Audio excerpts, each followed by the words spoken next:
लेकिन इसराइल एक ऐसी स्टेट है जो कि पागल कुत्ते की तरह इधर उधर भागता फिर रहा है और हर किसी को काटता है। एमबीएस को भी पता है कि इस वक्त सऊदीया के लिए सबसे बड़ी थ्रेट इसराइल बना हुआ है, द क्विंटेसेंशियल पागल कुत्ता जो कि हर वक्त काटता हुआ फिर रहा है इधर उधर हर किसी को। Israel can not be contained, Adolf Hitler could not be contained, एक genocidal settler colonial state contain हो ही नहीं सकती। आइदर इट डाइज और इट ग्रोस। हमने सऊदी हिस्ट्री में काफी देखा ना, जो फैसल की पॉलिसी थी ना, Saudia needs to rediscover that. Saudia needs the new king Faisal and the monarchy to follow the policy that was followed in that era. Dona khasta, Saudi can end up like Libya. After all, that was a very oil-rich country as well. बड़ी ऐशी कराई हुई थी कज़ाफ़ी ने Libya के लोगों को, लेकिन लोगों ने कज़ाफ़ी को उड़ा दिया और उसके बाद क्या हुआ वो आप देख सकते हैं।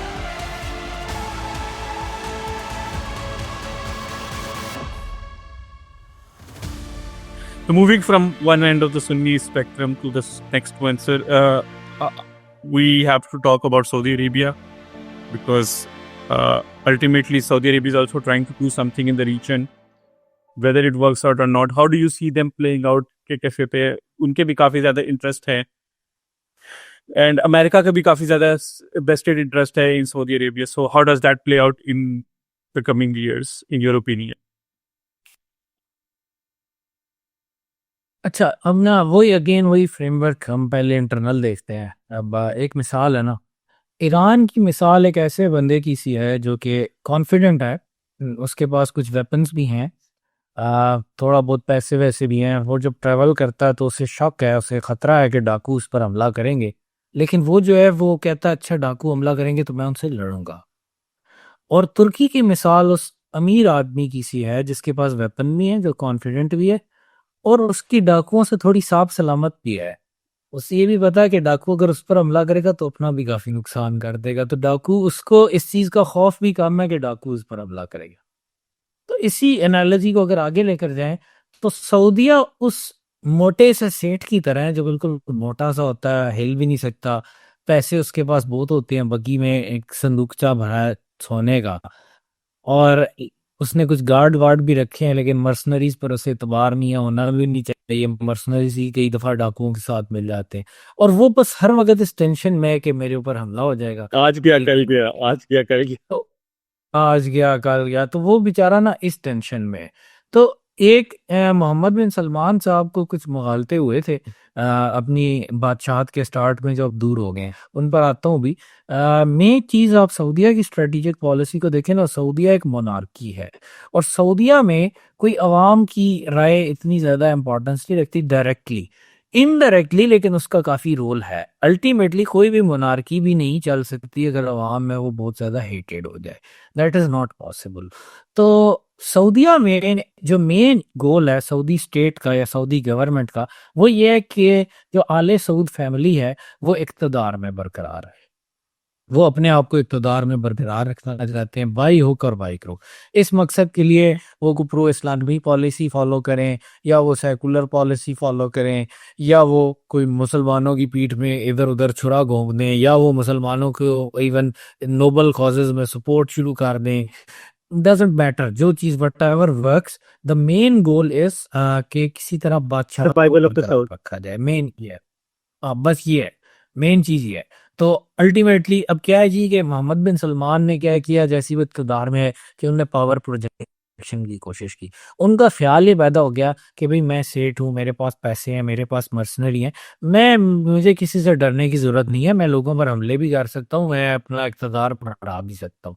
तो उन्हें ये मुगालता था, तो वो यमन में घुसे, उन्होंने कतर के साथ पंगे लिए और उसके बाद थोड़ी अरसे में उन्हें अंदाजा हो गया उनकी लिमिटेशंस का। सबसे पहले तो कतर में उनका ब्लॉकेड पूरी तरह फेल हो गया क्योंकि कतर को तुर्की पूरी तरह बैक कर रहा था, वहां पर वो फेल हो गए कतर वाली साइड पे भी। यमन में जब उन्होंने थोड़े हाथ पांव बाहर निकाले तो ईरान के एक मिसाइल हमले ने उनकी आधी तेल की प्रोडक्शन नॉकडाउन करके रख दी, जिसके बाद मोहम्मद बिन सलमान की फॉरेन पॉलिसी में एक सी ऑफ चेंज नजर आया, एक बिल्कुल अबाउट टर्न नजर आया कि मोहम्मद बिन सलमान को उस एपिसोड से, और वैसे इस चीज का क्रेडिट उनको देना चाहिए कि वो समझ गए, मतलब मैं आपको पता ही है मैं कि इनकी बात कर रहा हूँ कि कुछ लोग इतने पिग हेडेड होते हैं, इतने जाहिल होते हैं, इतने डिल्यूजन्स ऑफ ग्रैंडियर में मुब्तला होते हैं कि उन्हें बार बार थप्पड़ पड़ते हैं मुंह पर, बार बार उनसे किसी के बूट चटवाए जाते हैं, बार बार वो एक ही काम करते हैं और बार बार वो अपने मुल्क और अपनी आवाम को जिल्लत और ख्वारी में मुब्तला करते हैं,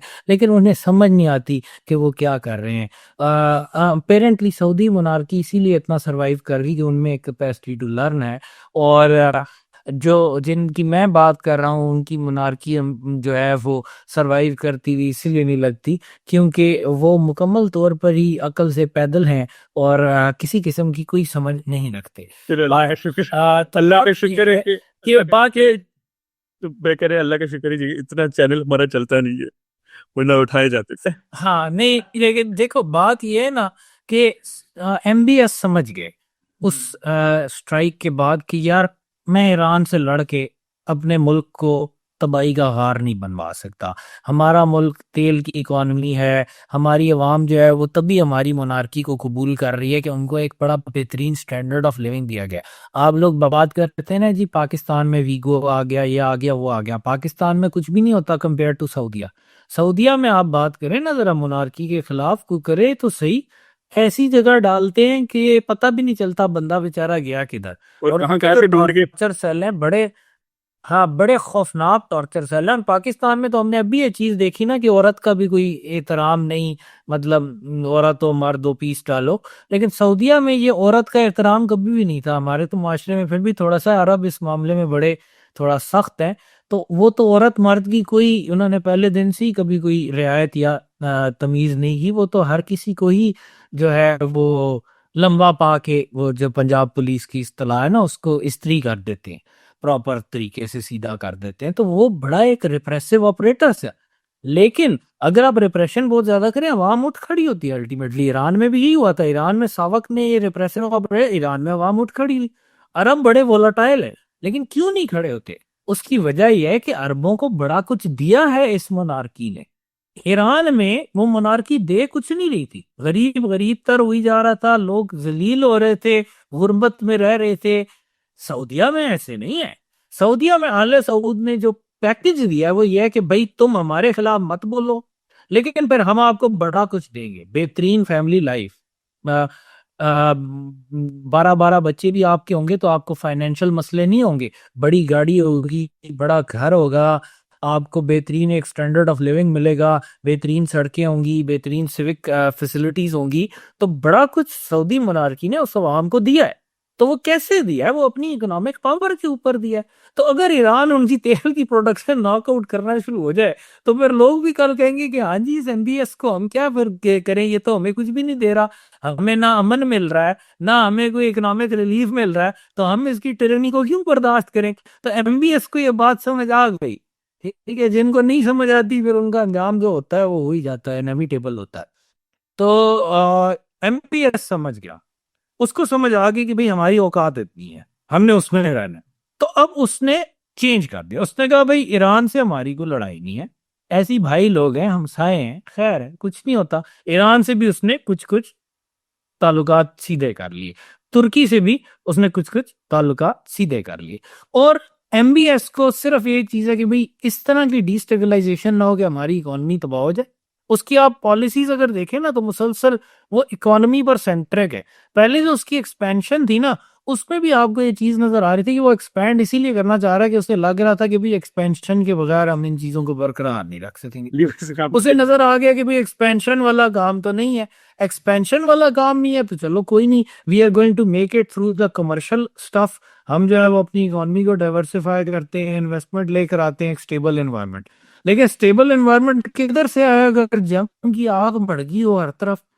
तो एमबीएस का इस वक्त काम या इस वक्त जो उनकी एक गोल है वो ये है कि किसी तरह स्टेबिलिटी रखी जाए, मिडल ईस्ट स्टेबल हो जाए, किसी तरह इसराइल को कंटेन किया जाए, किसी तरह तुर्की ईरान इसराइल ये जो इस रीजन की बड़ी ताकतें हैं ये सारी अपने अपने एक मदार में आ जाए।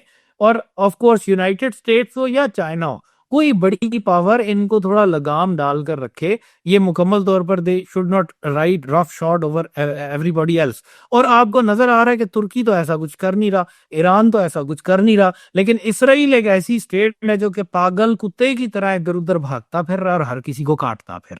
तो अभी जो आप ये देखते हैं ना कि जी एमबीएस थोड़ा इसराइल के खिलाफ स्टांस लेना शुरू हो गए हैं, एमबीएस थोड़ा अपनी प्रो इसराइल पॉलिसी से पीछे हट रहे हैं, एमबीएस थोड़ा अमेरिका को भी ऐसे मशवरे दे रहे हैं कि भैया देखें इसराइली क्या कर रहे हैं, एमबीएस कुछ डिफेंस डीलों में भी इन्वेस्ट करते हैं, इवन वो बात उड़ाई जाती है जी पाकिस्तान से न्यूक्लियर डटरेंट शेयर करना है वगैरह वगैरह।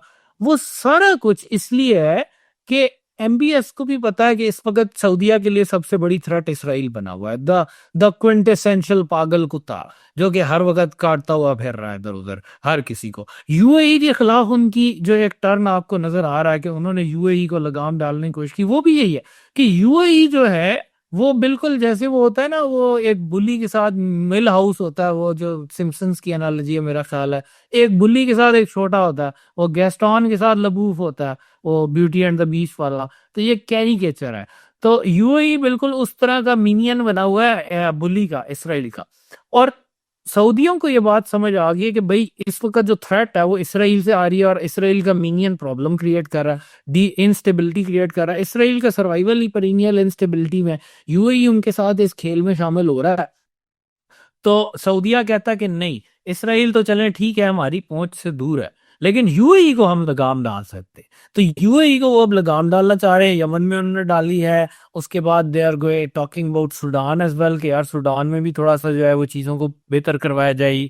इसी तरह यूएई जो सोमाली लैंड में हरकतें कर रहा है वहां पर भी आपको सऊदिया एक तरफ नजर आता है, तुर्की और ईरान के साथ हम आहंगी नजर आता है कि भाई ये सोमाली लैंड में जो इसराइली बेस बन रहा है नहीं, इसको रोका जाए, सूडान के आरएसएफ वालों को रोका जाए। हफ्तर को पैगाम भेजे गए हैं कि भाई यूएई से अपने आप को डिस्टेंस करो अगर तुम चाहते हो कि हमारे साथ जो है वो तुम चल सको। और बिल्कुल यही सेम कंसिडरेशन मिस्र के अब्दुल फताह अल सीसी को भी नजर आ रही है कि उसको भी नजर आ रहा है कि थ्रेट उसको इसराइल की तरफ से आ रही है, और उसको भी नजर आ रहा है कि कल मिस्र डिस्टेबलाइज होता है इसराइल की वजह से तो मुझे भी उखाड़ कर फेंक देंगे, तो वो भी बादशाही बना हुआ बैठा है उधर मिस्र में। तो मिस्र की भी स्ट्रेटजी यही है और सऊदीया की भी स्ट्रेटजी यही है कि इस वक्त इसराइल को कंटेन किया जाए, containment of Israel and the detrimental effects that it is spreading all over the Middle East. मजे की बात यह है कि this strategy is not going to work any more than the last strategy work. जिस तरह वो अपनी एक्सपेंशन स्ट्रेटजी में बुरी तरह फेल हुए थे,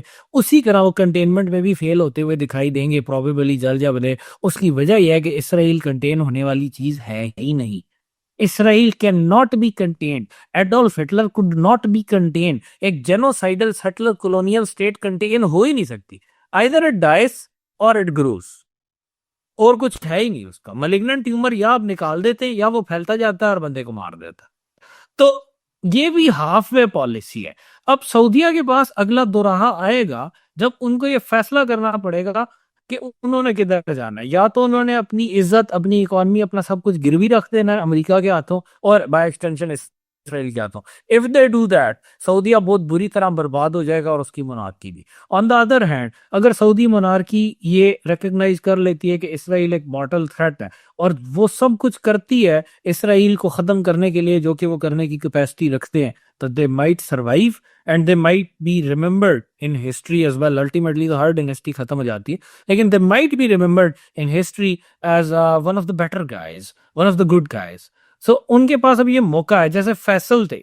हमने सऊदी हिस्ट्री में काफी देखा ना, जो फैसल की पॉलिसी थी ना, Saudia needs to rediscover that. Saudia needs the new king Faisal and the monarchy to follow the policy that was followed in that era। अगर सऊदीया ये करेगा, सऊदीया सफाई भी कर देगा प्रॉपर्ली, इंशाल्लाह थ्राइव भी करता रहेगा। ऑन द अदर हैंड, अगर सऊदीया दूसरी की तरफ जाता है, बुजदिली की पॉलिसी की तरफ जाता है, तो आपको पता है, मुझे भी पता है, हिस्ट्री, जियोपॉलिटिक्स, स्ट्रेटेजी, बुजदिली इधर इन इन स्फीयर्स में कार्डिनल जुर्म है और इसकी बड़ी सजा मिलती है लॉन्ग टर्म, खास तौर पे। शॉर्ट टर्म फायदे बात हो जाते हैं, लॉन्ग टर्म बड़ा बुरा होता है।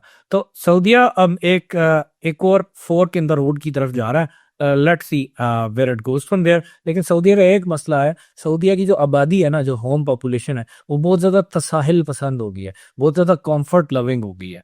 तो सऊदीया की अवाम को फिर उस तरह मोबिलाइज करना हार्डशिप उठाने के लिए, जो कि आएगी, तो वो मुश्किल काम है। तो अगर ऐसा ना हुआ ना, अगर वो मोबिलाइज ना कर सके, खुदा ना खास्ता, Saudia can end up like Libya. After all that was a very oil rich country as well. बड़ी ऐशी कराई हुई थी कजाफी ने भी लीबिया के लोगों को, लेकिन लोगों ने कजाफी को उड़ा दिया, और उसके बाद क्या हुआ वो आप देख सकते हैं। तो सऊदीया में भी इस तरह का सिनेरियो हो सकता है।